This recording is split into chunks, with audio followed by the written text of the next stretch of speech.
ሰላም ጤና ይስጥልን ውድ ሪፖርተር ተከታታዮች የሰዓቱን ዜናዎች ቀጥዬ አሰማችኋለሁ።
በሰባተኛው ጠቅላላ ምርጫ የሚወዳደሩ የፖለቲካ ፓርቲዎች እጩዎች ምዝገባ ተጀመረ። ፓርቲዎች ምርጫ ቦርድ ከሚያቀርባቸው ምልክቶችን መምረጥ ይችላሉ ተብሏል። የኢትዮጵያ ብሔራዊ ምርጫ ቦርድ በዛሬው ዕለት እንዳስታወቀው በ2018 ዓ.ም በሚያካሄደው ሰባተኛው ጠቅላላ ምርጫ ላይ የሚወዳደሩ የፖለቲካ ፓርቲዎች እጩዎቻቸውን እንዲያስመዘግቡ ጥሪ አቅርቧል። የእጩዎች ምዝገባው ቦርዱ ባበለጸገው ሲስተም መሰረት እንደሚካሄድና ፓርቲዎችም የቀረቡ የመሙያ ቅጾችን በማውረድ መረጃውን በመሙላት መመዝገብ የሚችሉ ሲሆን ከዛሬ ህዳር 8 ቀን እስከ ህዳር 23 ቀን 2018 ዓ.ም ባለው ጊዜ ውስጥ በቦርዱ ዋና መስሪያ ቤት ከዚህ ቀደም ፓርቲው ለቦርዱ ባሳወቃቸው ወኪሎች አማካኝነት በአካል ሰነዱን እንዲያቀርቡ አስታውቋል። በስድስተኛው ጠቅላላ ምርጫ የተወዳደሩ የፖለቲካ ፓርቲዎች ለውድድር የተጠቀሙባቸው መወዳደሪያ ምልክቶችን ለሰባተኛው ጠቅላላ ምርጫ የመጠቀም ቀዳሚ መብት ያላቸው መሆኑን ፖለቲካ ፓርቲዎች የህጉን መስፈርት የተከተለ የራሳቸውን የመወዳደሪያ ምልክት ማቅረብ የሚችሉ መሆኑን እንዲሁም በአማራጭ ቦርዱ በአካል በመቅረብ ቦርዱ ከሚያቀርበው የመወዳደሪያ ምልክት ዝርዝር ውስጥ መምረጥ እንደሚችሉም አስታውሷል። የግል እጩዎች ምዝገባ በተመሳሳይ መንገድ ቦርዱ ባበለጸገው መተግበሪያ የሚከናወን እንደሆነና ምዝገባ የሚጀመርበትን ጊዜ በተመለከተ ቦርዱ በቀጣይ ይፋ ያደርጋል ተብሏል። ስማርት ቴክኖሎጂ በመታገዝ የፊት ገጽን ወይም የጣት አሻራን በመጠቀም በራስ አገዝ አገልግሎት ወይም በባንካችን ሰራተኞች ታግዘው ሂሳብ መክፈት፣ ገንዘብ ገቢ ወጪ ማድረግም ሆነ ሌሎች ፈጣንና ደህንነቱን የጠበቀ የተሟላ የባንክ አገልግሎቶች ያገኛሉ። አቢሲኒያ የሁሉም ምርጫ። አሰብን በህግ ተከራክሮ ማግኘት የሚቻልበት እድል ረጅም ጊዜ ሊወስድ እንደሚችል አንጋፋው ዲፕሎማት ተናገሩ። በተባበሩት መንግስታት ድርጅትና በአውሮፓ ህብረት መቀመጫ ብራስልስ ኢትዮጵያን በዲፕሎማትነት ያገለገሉት እንዲሁም በኢትዮጵያ ሰብአዊ መብቶች ኮሚሽን ዋና ኮሚሽነር ሆነው የሰሩት አንጋፋው ዲፕሎማት አምባሳደር ጥሩነህ ዜና ከሪፖርተር ጋር ባደረጉት ቆይታ አሰብን በተመለከተ በህግ ተከራክረን የምናገኝበት እድል የሳሳ ባይሆንም ረጅም ነው ብዬ እገምታለሁ ብለዋል።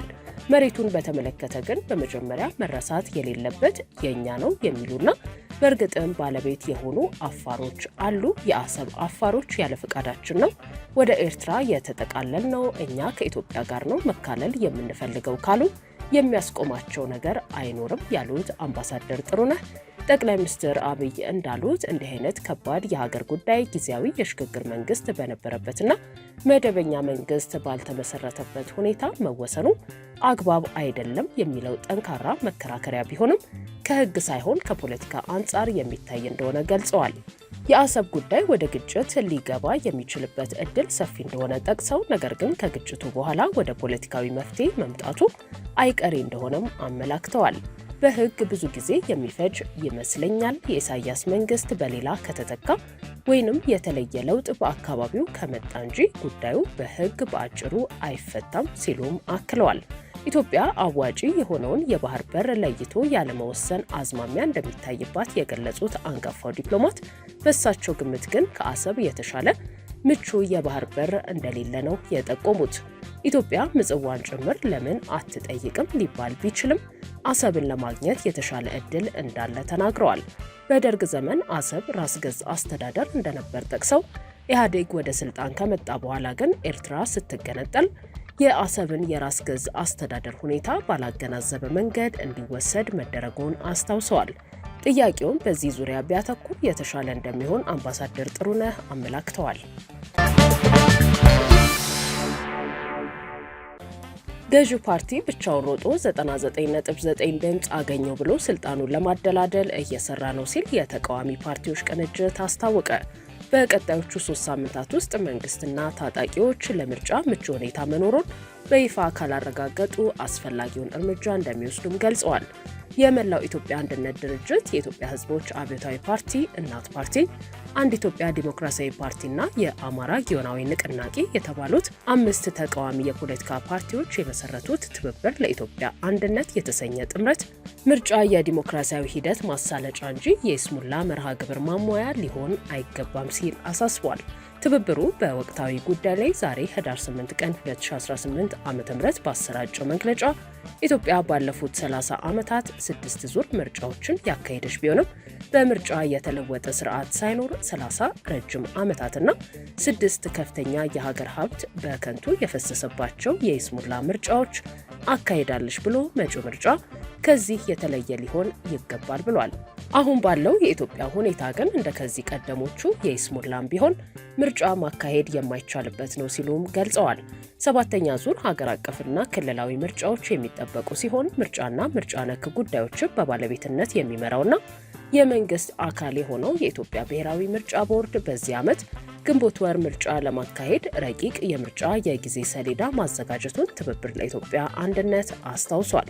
ምርጫ በሚካሄድበት ሀገርና አካባቢ ምርጫን በነጻነት ማከናወን የሚያስችል የተረጋጋ ሰላምና ጸጥታ መኖር እንዲሁም የምርጫውን ተአማኒነት ለማረጋገጥ ነጻ የምርጫ እንቅስቃሴ ዘገባና የምርጫ ሂደት መታዘብ መሰረታዊ የምርጫ ቅድመ ሁኔታዎች በመሆናቸው የነዚህ አለመሟላት የምርጫው ሂደት ላይ ከፍተኛ ጥያቄ የሚያስነሳና የምርጫው ውጤት ወዳልተፈለገ አቅጣጫ የሚመራ ነው በማለት ያስጠነቀቀው ትብብሩ የሀገሪቱ ሰላምና ጸጥታ የተረጋጋ አለመሆኑና ለተከታታይ ዓመታት በእርስ በርስ ጦርነት ውስጥ መቀጠሏ የምርጫውን በአግባቡ መከናወን ከአሁኑ ከፍተኛ ጥያቄ ውስጥ የሚከት መሆኑን ገልጸዋል።